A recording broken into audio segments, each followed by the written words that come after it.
আসসালামু আলাইকুম। জানিয়ে দিব এই মাত্র পাওয়া সংবাদ। প্রথমেই বলে দিচ্ছি সংবাদ শিরোনাম, এরপর বলবো বিস্তারিত। কত ধানে কত চাল, টের পেল বিএনপি সরকার। ফাঁসি নিশ্চিত ইউনূসের। মধ্যরাতে সরাসরি শেখ হাসিনার ভাষণ। আরও থাকছে কুমিল্লার জরাজীর্ণ সড়ক ও অবকাঠামো নিয়ে বৈষম্য বিরোধী ছাত্র আন্দোলনের সমন্বয়ক হাসনাত আবদুল্লার চরম ক্ষোভ। মন্ত্রণালয়ের উত্তরে কেন আশাহত হলেন তিনি। এতক্ষণ শুনছিলেন সংবাদ শিরোনাম। বিস্তারিত খবরে যাওয়ার আগে আরবি লাইভ নিউজ চ্যানেলটি সাবস্ক্রাইব করুন এবং ভিডিওটিতে একটি লাইক দিয়ে আমাদের সাথেই থাকুন। এবার জানাবো বিস্তারিত। এই মুহূর্তের সবচেয়ে বড় ব্রেকিং নিউজ নিয়ে আপনাদের সামনে হাজির হয়েছি, যা শুনলে পুরো দেশ তোলপাড় হয়ে যাবে এবং প্রতিটি বাঙালির রক্ত গরম হয়ে উঠবে। দীর্ঘদিনের নীরবতা ভেঙে অবশেষে মধ্যরাতে সরাসরি গোপন আস্থানা থেকে জাতির উদ্দেশ্যে ভাষণ দিয়েছেন জননেত্রী শেখ হাসিনা। আর সেই ভাষণেই পরিষ্কার হয়ে গেছে কত ধানে কত চাল, তা এবার হাড়ে হাড়ে টের পাচ্ছে অবৈধ বিএনপি সরকার।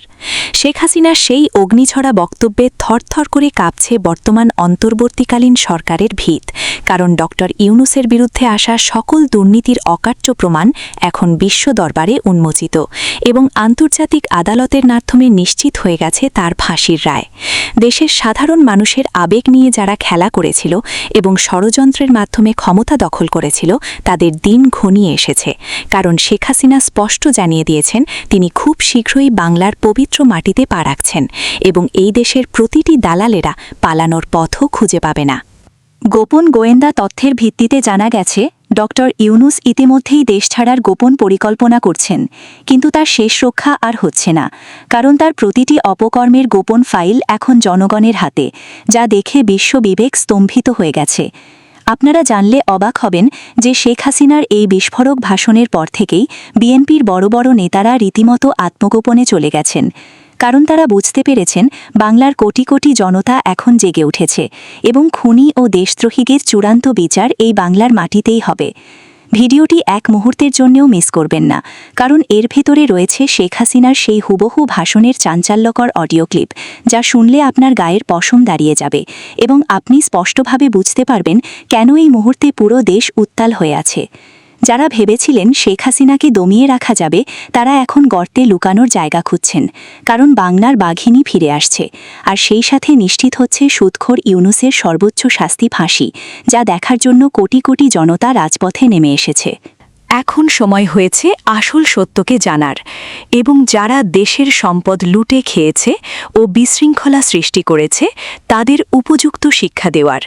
তাই ভিডিওটি না টেনে শেষ পর্যন্ত দেখুন এবং এখনই শেয়ার করে সারা পৃথিবীকে জানিয়ে দিন যে বাংলার মাটি বীরের মাটি, আর এখানে কোনো ষড়যন্ত্রকারীর ঠাঁই হবে না, কারণ বাংলার আসল নেত্রী এখনও দমে যাননি, বরং দ্বিগুণ শক্তি নিয়ে ফিরে আসছেন সকল অন্যায়কারীদের চিরতরে বিনাশ করতে।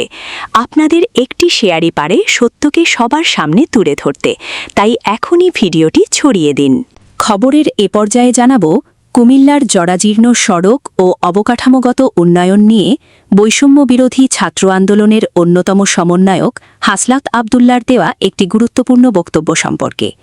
কুমিল্লার বেহাল সড়ক যোগাযোগ ও অবকাঠামোগত পিছিয়ে থাকা নিয়ে চরম অসন্তোষ প্রকাশ করেছেন হাসনাত আবদুল্লা। সম্প্রতি এক জনসভায় এবং সামাজিক যোগাযোগ মাধ্যমে তিনি এই ক্ষোভ উগরে দেন। হাসনাত আবদুল্লা বলেন, কুমিল্লার মতো একটি গুরুত্বপূর্ণ জেলা যা দেশের অর্থনীতি ও যোগাযোগ ব্যবস্থায় বিশাল অবদান রাখে, সেই জেলার সড়কগুলোর অবস্থা বর্তমানে অত্যন্ত শোচনীয়। বিশেষ করে ঢাকা চট্টগ্রাম মহাসড়কের কুমিল্লা অংশ এবং জেলাটির অভ্যন্তরীণ বিভিন্ন সড়কের বেহাল দশা সাধারণ মানুষের ভোগান্তিকে চরম পর্যায়ে নিয়ে গেছে। তিনি জানান, এই বিষয়টি নিয়ে তিনি যখন ব্যক্তিগতভাবে সংশ্লিষ্ট সড়ক পরিবহন ও সেতু মন্ত্রণালয়ের দায়িত্বপ্রাপ্ত উপদেষ্টার সাথে কথা বলেন, তখন সেখান থেকে যে উত্তর তিনি পেয়েছেন তা তাকে ভীষণভাবে আশাহত করেছে। হাসনাত আবদুল্লার ভাষ্যমতে, কুমিল্লার অবকাঠামো উন্নয়নের বিষয়ে সরকারের কাছ থেকে কোনো সুনির্দিষ্ট বা আশাব্যঞ্জক প্রতিশ্রুতি মেলেনি। তিনি অভিযোগ করেন, গত কয়েক দশকে কুমিল্লার মানুষ বরাবরই উন্নয়নের ক্ষেত্রে বৈষম্যের শিকার হয়েছে এবং বর্তমান সময়েও সেই চিত্র পরিবর্তনের কোনো লক্ষণ দেখা যাচ্ছে না। তিনি স্পষ্টভাবে বলেন, কুমিল্লার রাস্তাঘাটের যে অবস্থা তাতে মানুষের চলাফেরা করা দুরূহ হয়ে পড়েছে, অথচ এই সমস্যা সমাধানে কর্তৃপক্ষের উদাসীনতা কোনোভাবেই গ্রহণযোগ্য নয়। জনগণের দাবি উপেক্ষা করা হলে ছাত্র সমাজ চুপ করে থাকবে না বলেও তিনি হুঁশিয়ারি উচ্চারণ করেন। কুমিল্লার মানুষ কর দিচ্ছে, দেশের অর্থনীতি সচল রাখছে, তাই তাদের ন্যায্য নাগরিক সুবিধা নিশ্চিত করার দাবি জানিয়ে তিনি অবিলম্বে সংস্কার কাজ শুরু করার আহ্বান জানান। আজকের মতো সংবাদ এখানেই শেষ করছি। পরবর্তী আপডেট পেতে আরবি লাইভ নিউজ চ্যানেলটি সাবস্ক্রাইব করুন এবং ভিডিওটি শেয়ার করে অন্যদেরও জানার সুযোগ করে দিন। ধন্যবাদ।